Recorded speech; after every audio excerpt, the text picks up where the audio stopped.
So, good morning all. Someone's still coming in there. So yes, good morning all. My name's Tim Wiggins from Exclusive Networks. Welcome to Forti Fridays. This is the follow-on from last week's technical session where we covered off advanced threat detection and advanced threat prevention that Chris Pritchard ran. So these are our regular Friday WebExes run at 10:30 every Friday.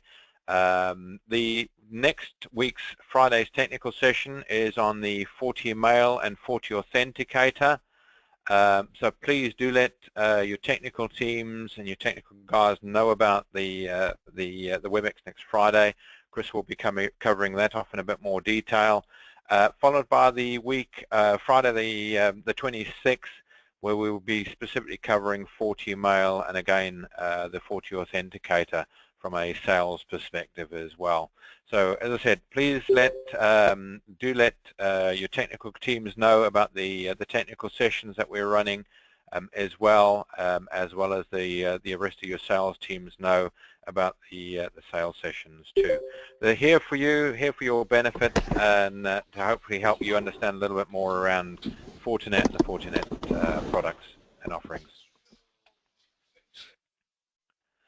So with no further ado, as I said, Tim Wiggins, I'm going to run through today a little bit more on the advanced threat prevention. What I'm very briefly going to cover off is as a little bit of background. What's going on in the industry, what's going on in the market around the requirements for advanced threat protection, and then jump into the actual FortiSandboxing, and also how it integrates in with some of the other Fortinet products. FortiSandbox can be run on its own, but integrated in with all the other Fortinet products provides a world-class solution for security, and actually automates a lot of that process as well. So, what are the things that we're hearing? What is actually going on out there, and what is customers' major concerns? When we talk about and we look at some of the research going on out there, there's a lot of concerns around the loss of data. We hear every week literally about data lost out in the market or lost out there by certain customers, and we've only going to go back to some of the big ones that were done last year with the likes of in the UK, like TalkTalk, and some things like Weatherspoons as well. Customer data is key, and it's acquiring that data. A data breach as we move forward with the General Data Protection Act that's going to come in as well during 2017. It's going to cost companies a significant amount. So it is a growing concern, and it's going to continue to grow. We've only got to look at how many breaches or everything that is being reported out there as well, and it is really significant. And we've seen a number of CEOs, CIOs resigning from large organizations where they've had data breaches. We've also seen companies losing a significant amount of money over that as well. People turn around and say, well, TalkTalk was only £30 million. Well, if you actually look at what they're doing and what they've had to do with their share loss as well, it probably accounts for somewhere in the region of £300 to £400 million it's cost them as a trading organization. And Verizon doing a number of monitoring of that, and we get the reports all the time coming through, and it is really significant. One of the other things I think is of concern when we talk to a lot of companies as well, and we look at all the research out there, is how long malware or it takes to detect a breach within an organization. We talk about not hours, but we literally talk about days. In some cases, they've gone almost over a year before a breach has been detected. and that is a lot of concern because we don't know how many times people have come back and recollecting that data, or where that data has actually gone and how it's being utilized until it ends up in the public domain. So that's a major concern. So how do these breaches remain undetected? Well, it really comes down to a couple of key areas and a couple of key things. We're putting all the security facilities in place, but we're doing the traditional checking for known good and probably good, and also checking for all the bad things that are out there. But there is a certain element of code that sits out there that we actually don't know. It's unique. It's coming about. And it's being developed all the time. The guys out there that are developing means looking at how they can actually get into organizations, where the vulnerabilities sit. And we've only got to look at the updates that are coming out from Microsoft, from iPhone apps now, and the Android apps are coming out as well. So it's spread into the whole mobile device market as well. It's coming about. It's how do you actually stop those threats? And this is where a lot of it comes from, the unknowns out there. So one of the things that we can do is we can put in sandboxing as a means of looking to detect and pick up these unknowns. And sandboxing does that in a number of different ways, which is what I'm going to cover off in a bit more detail.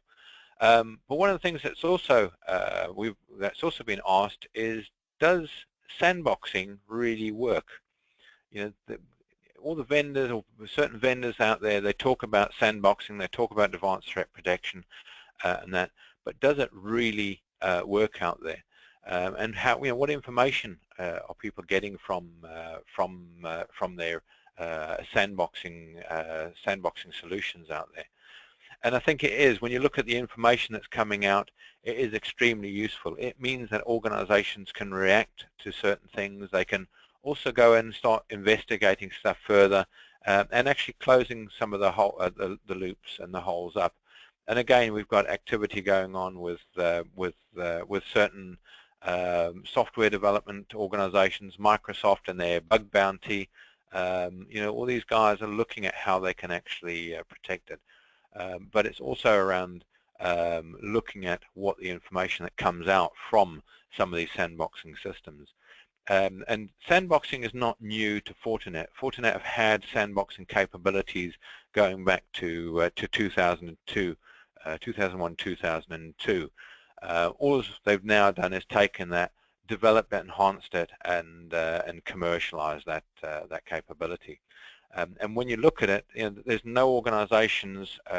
Organizations need to develop tools to look at what the threats are out there, and sandboxing was one of the tools that Fortinet developed many years ago to look at how they can actually pick up the activity that's out there and where there are vulnerabilities sitting out there. So that's something that is really interesting. And it's actually popping up everywhere. It's not just in Gartner, but we start looking at organizations that are implementing sandboxing capabilities as well. We hear about it being talked about on all the media as well. How do we actually protect and combat these threats? So just as a briefly going more into what's in the Fortinet sandbox, and details around the actual sandboxing capabilities. What is actually is in fact a sandbox? What is the Fortinet sandboxing? So effectively, what sandboxing is it's a means of actually checking unknown content. So what we're actually doing is extracting objects, extracting certain traffic, taking that traffic, putting it into an environment where we can actually let it execute, let it run, and look at what it does and what the actual feedback is from that.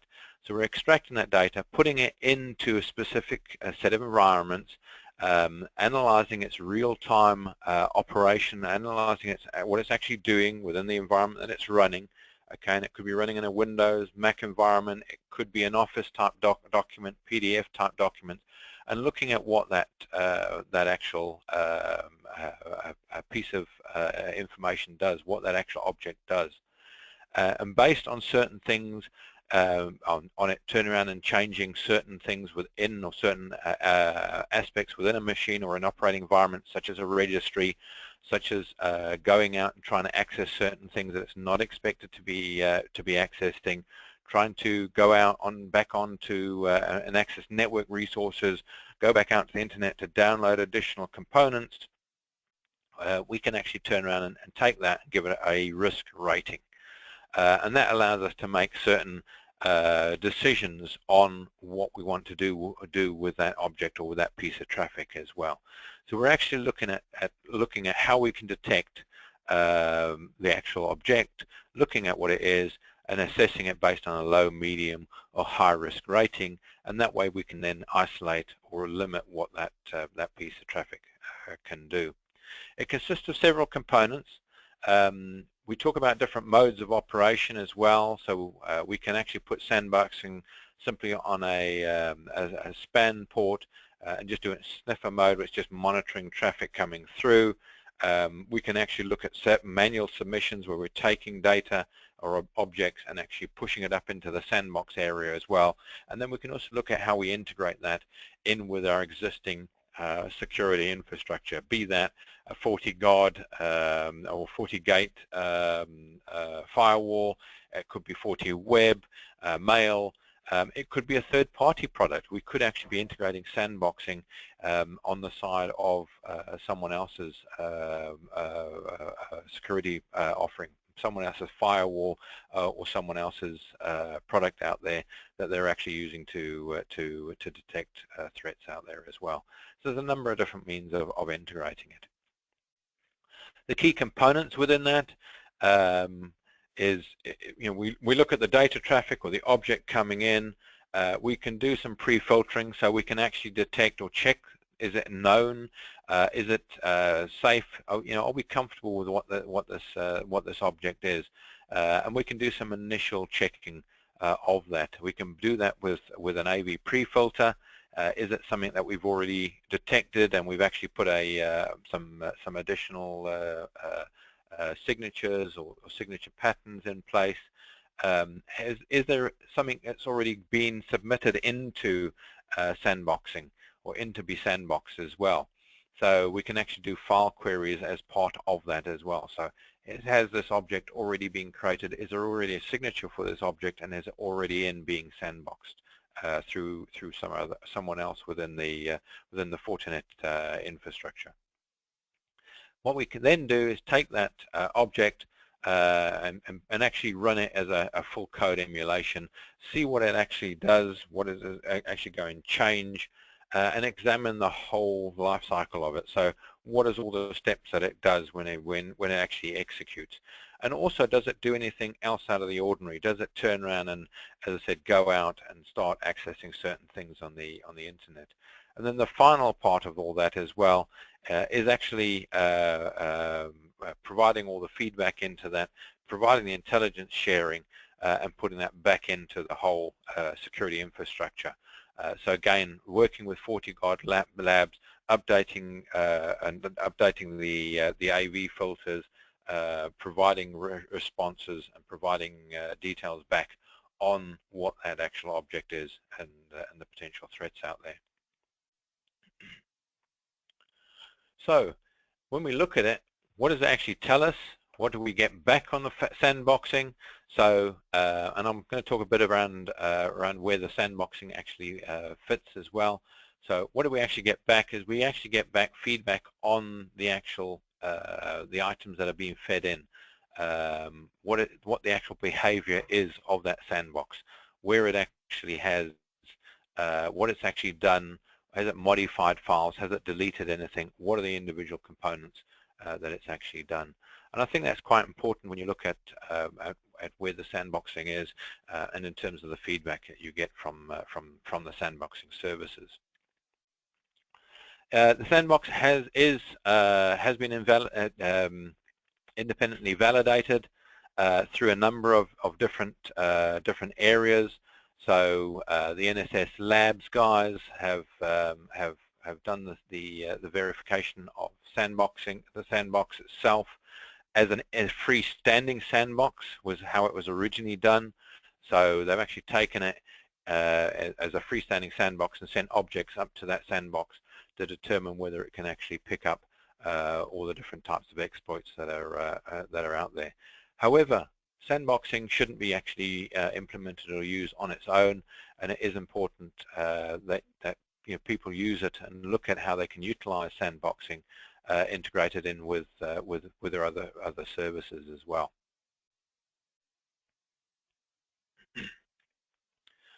So the different form factors for sandboxing. We do have virtual instances of sandboxing. Again, the things to bear in mind with doing it as a virtual sandbox is the platform that you're running it on, and you do need to do it within a VMware environment, because it does create virtual machines within a VMware environment as well. You can have it as physical sandboxing, so physical units as well, which is the preferred route if you're an organization that requires a physical unit, because you've got an amount of data that's going to be thrown into those units for doing the checking of the objects. So we've got the 1000D, the 3000D as well, and there's also a recently added 3500 D unit on there. What you've got to bear in mind is customer won't be acquiring a sandbox to put on a single FortiGate unit with a small amount of traffic going through. These would be integrated in, and I'm going to talk a bit more on the integrated in with the other components within that. The other thing that we have seen and that is available, top right hand corner here, is the FortiSandbox Cloud. So we do have a cloud offering as well. And if you look at things like some of the lower end units, the 60Ds, the 90Ds, 100Ds, you can actually subscribe into the FortiSandbox Cloud service to provide advanced threat protection for customers. And I've got a number of people who are starting to do that on a much larger scale. When you start looking at the MSSPs, from an MSSP perspective, you probably want to be looking at putting in something like a physical unit, and based on the amount of traffic and the amount of objects you're going to actually be sending up to that sandbox to be checked as well. So a number of different form factors around sandboxing as well. So a little bit more on the advanced threat protection and how it actually all links in with the different components as well.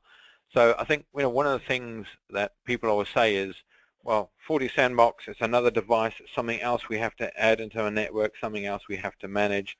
A key thing with the FortiSandbox is how do we actually automate it and how do we actually deploy it. So one of the things that Fortinet have been very good with doing is actually enabling it within the existing infrastructure. So it's not another device that you have to worry about and go and monitor and manage. What you can actually do is put the sandbox in, configure it, set it up, and then you actually just start pointing the relative devices at that. So FortiGate, FortiMail, letting it go up to the sandbox, letting it come back, and letting your FortiGate or your FortiMail device determine what it's actually going to do with the actual traffic. And it is a key component with it. So automating the whole process is key to that. So we're dropping the sandbox in place, pointing the traffic up, letting the objects then being monitored. So it's very much, and we call it hands-off, looking at how we do the detection. So traffic's coming through your FortiGate, coming through, we're doing the initial A/B checking, the sandbox is then going in and looking at doing the advanced detection of that, looking at where that traffic is, what it's actually doing from the unknown threat side of things, and then looking at how we can actually mitigate and actually creating additional signatures and stopping that traffic on an ongoing basis as well. So key part of that.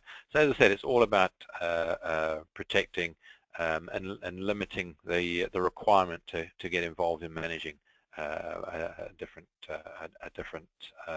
area of it. So in terms of advanced threat protection, we can integrate the sandboxing with all the key Fortinet products. So FortiGate, your firewalling side, so we can actually look at the traffic coming through on your FortiGate, picking up the unknowns and putting those into the sandbox. We do it with FortiMail, so we could be having the email coming through. We can be checking the objects in that, attachments with an email. FortiWeb, customers can be using that within the FortiWeb environment. I recently went onto a website, had to upload some personal documents and PDF documents. Okay, customers can actually have FortiSandboxing in there to detect that I've actually not, maybe not even intentionally picked up some sort of malware and suddenly updating or uploading that onto their web servers and everything as well. So FortiSandbox integrated with FortiWeb can pick up those threats and actually stop them ending up coming into my organization as well from that side of things. And I think that's something that people don't always take into account when they're thinking about their web services and what they're providing. And something I've come across with a number of customers where they're not thinking about what are we actually allowing to be uploaded onto our web servers. What are we allowing to be uploaded into our organization?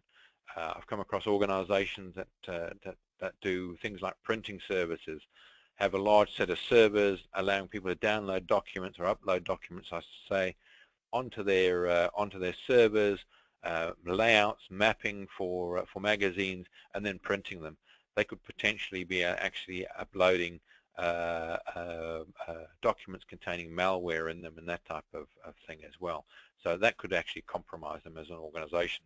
And again, something that they very seriously are in the process of implementing. And the other one is FortiClient. We've now got the capabilities of integrating in with FortiClient, so we can actually take objects that are on your actual client side and actually check them within the sandboxing capability as well.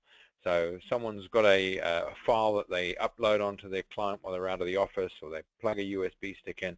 We can take that file, take it, put it into the sandbox, and do some detection and checking on that to make sure it is actually safe to be on there.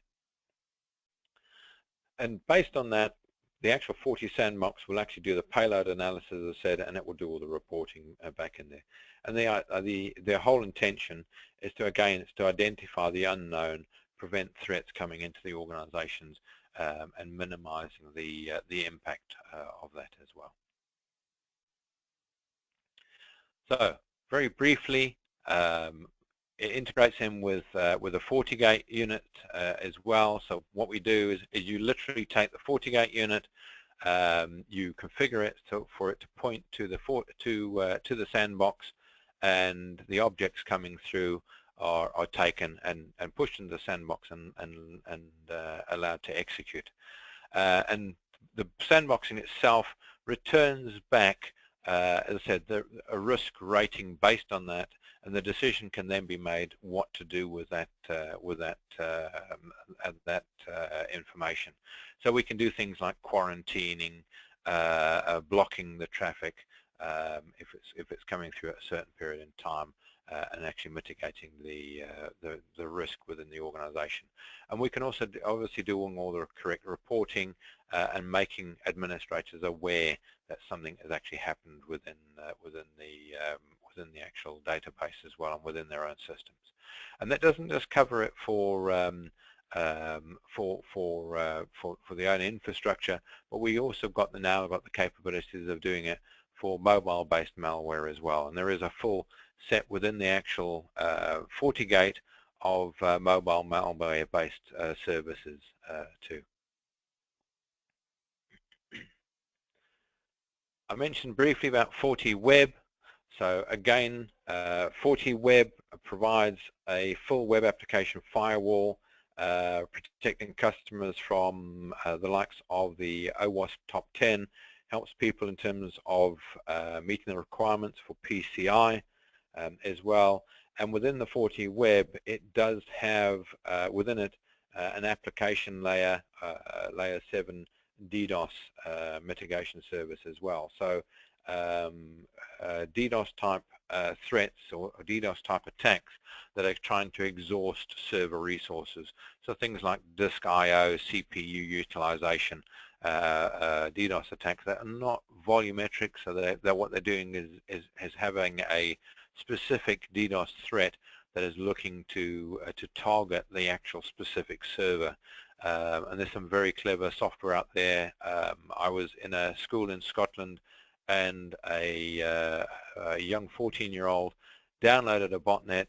It actually did some learning of and trying to understand what their actual web server was doing, and it then subsequently launched an attack at that web server based around an understanding of where the disk I/O utilization was, the CPU utilization, and gradually brought the web server to a standstill. So there is also DDoS mitigation services within the FortiWeb.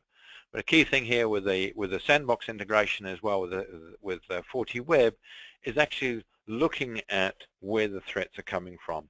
So again, you know, you've got people uploading documents, you've got certain things that are being sent up into the FortiWeb onto the website. We can actually detect that, look at what the threats are coming through, and make sure we mitigate against those threats. And obviously, again, with a full loop feedback back into the actual FortiWeb, back into FortiGuard, excuse me, FortiGuard's labs, so we can actually mitigate those threats coming through. Excuse me. We also, with FortiSandbox, we can also put that within the FortiMail side. So again, we've got email coming through. We've got attachments within those emails as well. It could be you know, a PDF type document, it could be Excel documents, etc. What we need to doing is looking at what is actually in those attachments. Are there potential malware? Is there potential malware in that? And if we see recently the amount of threats and the amount of stuff going on around ransomware, some of that ransomware originates in the likes of PDF documents. Again, you know, you start looking at how those come in. I get sent requests all the time for people for LinkedIn. You know, the number of people out there that will actually accept any LinkedIn request, they just accept them. So someone gets a LinkedIn request from someone they don't know. 3 days later, you get the email in, "Hi Tim, LinkedIn with you recently. I've found I think is a significant or a really great job. Please find the job spec attached," and they send it in. And embedded within that PDF document is a piece of malware. And again, you know, if it's coming in, it's getting into the organization. It could be bringing ransomware in, and that's it. We brought it in, and it doesn't just hit my machine. It can hit file servers and everything in there. So we've integrated with the Sandbox. We've taken that object, passing it across to the Sandbox, letting it detonate, letting it actually run through all the services within there, and detecting that and determining a risk rating based on that. Is it low, medium, or high? And then we can actually make the determination of what we're going to do. Are we going to isolate that particular endpoint device because it's suddenly got a very high risk gone through to it, or the user's done something where they've downloaded something from a website that's high risk, or received an email, I should say, from someone out there. So we can actually turn around, detect that, detonate the traffic, check the object, and isolate that as well. The beauty of FortiMail running within this environment is we can actually hold the mail traffic. So the email can come in, we can turn around, hold the email, let it go into the Sandbox, and we can actually determine whether we want to allow that email to be forwarded on to the end user or not, or actually put it in quarantine and let someone you know, do a check on it separately. So when we look at FortiClient, and I'll put this slide in here specifically because a lot of people don't realize that within the Fortinet product suite, we've got FortiClient, we've got the capabilities of running all your AV, your web filtering capabilities as well within a client environment. So we can actually put FortiClient on there, we can do the AV checking, we can do vulnerability management on there, web filtering, detecting and checking that people are not going off to certain specific websites out there that they shouldn't be going to. And the FortiClient AV stuff has all gone through the virus checking. It's on a par with all the rest of the AV vendors out there. But when you look at it as an overall cost, it's very cost competitive, price competitive out there as well. And again, I've got a number of customers starting to deploy FortiClient within their environments as well. So we can integrate in with FortiClient. Again, FortiClient can pick up specific objects or pick up certain objects and forward those onto the sandboxing capability. And again, we can quarantine traffic, make certain specific judgments on that object and quarantine that object as well. That object, I should say. And that could be something that I've received through my own personal email, or email that hasn't gone through the FortiMail, hasn't gone through and gone through any additional checks. It could be something I brought onto my laptop. It could be something that's actually on a USB stick, something like that. And what we're effectively doing is taking that object again, sending it up to the FortiCloud for analysis, and making a determination of whether we're going to actually allow that object to be opened or anything to be done with it on the client side as well. And we can do third-party integration. So we can take a FortiSandbox, we can integrate it in with a third party. In this particular example, we've got it linked in with a Bit9 with Bit9. So what we're doing is we are taking objects that we're not sure about, unknown objects that may be coming into the Bit9 server, and sending them off to the FortiSandbox to be detonated. Again, coming back with a risk rating as well, so that the actual server can determine what it's going to do. Are we actually going to allow this object anywhere else, or are we going to isolate it? And we're going to do all the reporting on it and everything as well. So certain decisions can be made around those objects coming into the network. So just in finalizing, so as I said earlier on, FortiSandbox allows us to take the unknown objects, put them into an environment that we can allow them to actually run, let the code execute within them, determine whether they change certain things on the environments that they're running in. Do they change registry entries? Do they turn around and does it do a call home to a malicious website, or start trying to download additional malicious software? Does it try to upload or pick up files on the device that it's on, and start trying to upload certain stuff onto the web? Does it just try and determine what it is? Does it just try and do a search and try and determine what the operating system is, what the environment is that it's running in as well, and upload that? And the FortiSandbox, I mentioned earlier on, it's gone through the NSS labs in conjunction with and on its own, and it stands up on its own. But in addition to that, with the integration with the firewalls, with things like your web applications, servers, your endpoint devices as well, it has come highly recommended. It is an excellent solution out there, and it's also very cost effective out there as well. So it has gone through all the tests out there. And when you look at it as a cost for advanced threat protection, it is very cost effective.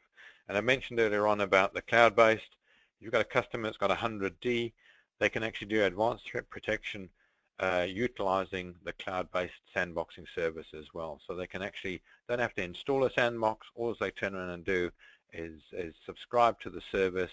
The FortiGate unit, you configure the FortiGate unit to point the objects up to the cloud-based sandboxing service, and those objects, any objects will be picked up, sent to the sandbox, and detonated, and then any reporting will come back to determine whether it is a potential threat, and that can then be isolated and the issues remedied and mitigated against as well. So that's all I wanted to cover this morning. Hopefully that's been a bit more informative to everyone in terms of what's out there in terms of advanced threat protection. As I said, talk to your customers about it. There's a lot of people who are really starting to get involved more in advanced threat protection. They have some major concerns for their organizations, and it's not just large organizations. As I mentioned earlier on, been doing some dealings with a small printer works. It's a small company, 25, 30 people in that company. They have people uploading files onto their web servers on a daily basis. They cannot afford to be down. Their whole business is around printing magazines, printing out documents, doing specific printing services for organizations out there. If they can't do that, if they cannot do or receive those files, or their systems are down for a day, it literally would cripple their business. So having the systems up and running, having the ability to upload those files onto their web servers, keeping their printers running is what their business is about. So, as I said, it's a small organization. They've got some FortiGates. They've got FortiGate in their head office and one or two of their other small branches. They're not huge boxes, but they are using the advanced threat protection to check those files, make sure they are clean coming in. Any questions? Don't know if anyone's got any questions. I'll open up the microphone to everyone, or otherwise you're welcome to drop me a quick chat request across as well. Please do let me know if you've got any questions out there.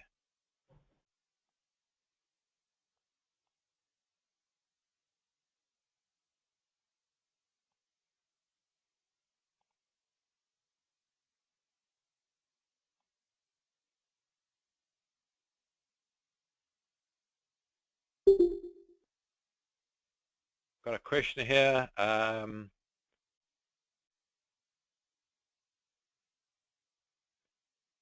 the file is uploaded or sent up to the sandbox and it's found to have malware, how does the original file get found and mitigated? So it depends on the device it's coming from. If the actual file itself has come through from something like FortiMail, we actually can quarantine mail. So when the mail initially comes in, it will be held. The object or the file would be sent up to the sandbox. A signature is actually created for any files that come up as well. So there is actually an identifying signature for any files that are sent to the sandbox. Once the sandbox feeds back to the FortiMail, for example, the FortiMail can then determine whether it's going to allow that file to progress and be forwarded on onto the actual email system. Something like a FortiGate can't actually stop the file coming in, but what it can do is it can tag the file. It knows where the file is, and what we can also then turn around and do is isolate the actual endpoint device. So we can actually check the file, do all the checks on that file, and if we need to go and quarantine the device and actually stop the device on the network and flag it up to the administrators in there as well. Any other questions?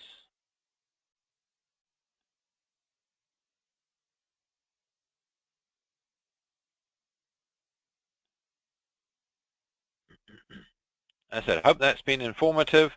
Please don't forget, next week, 19th, tech session, technical overview session, and a demonstration. I think it's Chris and Zach will be going through the FortiMail GUI, showing you a bit about setting up FortiMail and also FortiAuthenticator as part of that as well. And the 26th is sales overview on FortiMail and FortiAuthenticator. If there's no more questions, thank you very much for your time. Hopefully it's been informative, and look forward to seeing you on a WebEx in the not too distant future. Thank you.